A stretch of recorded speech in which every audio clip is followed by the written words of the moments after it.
If you've been around the world of education for a while, you would know that, of course, so much has changed in the last few decades. Far from the days of chalk and talk and corporal punishment, classrooms today, of course, in many ways are quite different to where they were when most of us were at school.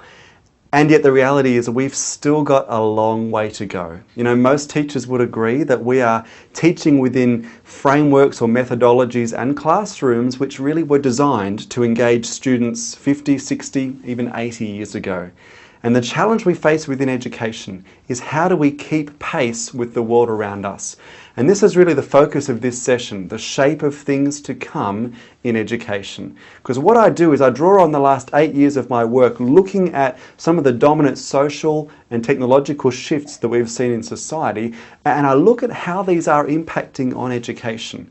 And there are a number of key shifts that we've seen that in many ways as educators we're trying to hold at bay, and yet we must understand and embrace these shifts.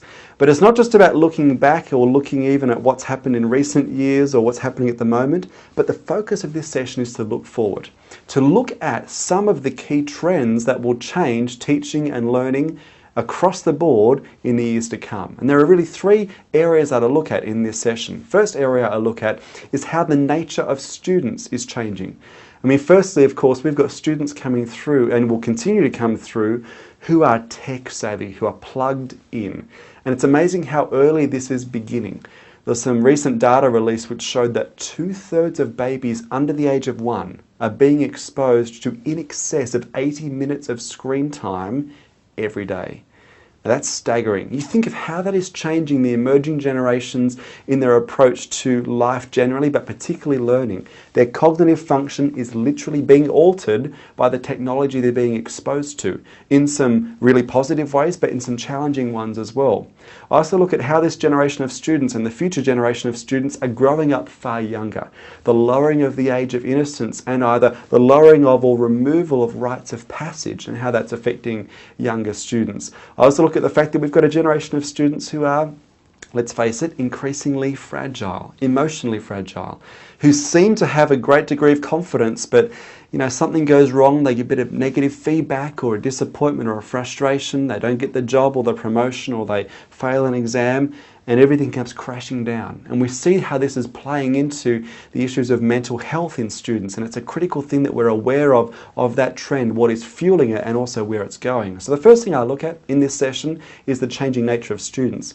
Second thing that I look at is the changing climate of the classroom. And certainly classrooms are beginning to look different. We are catching up with the world around us. And so we're seeing more technology coming into the classroom. But it's more than just how the classroom is different technologically. What I also look at in this session is how the classroom is changing from the perspective of the power balance. It used to be sage on the stage, in control, position of power, the students there to be managed and put in their place and basically filled as if they were empty vessels.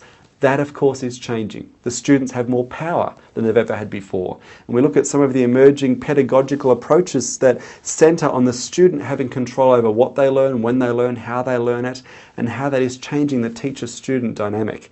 The third trend that I look at in this session is the changing expectations of parents.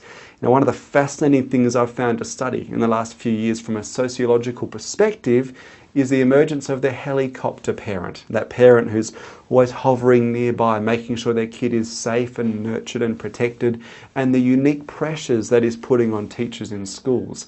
So in this session, while we may look at a lot of what has changed and what is going to change, and one of the key messages that I always come back to as well is that some things in education will never change. And the key thing, of course, is the emphasis on relationships. The importance of a meaningful adult connection between teacher and student. Now, of course, how we make that connection may change in the years to come, but as a key fundamental premise of education, it is unchanged. And that is such a key message to get to teachers. We must be flexible, we must be willing to change, but we must also know what is unchangeable. What are the non-negotiables in teaching?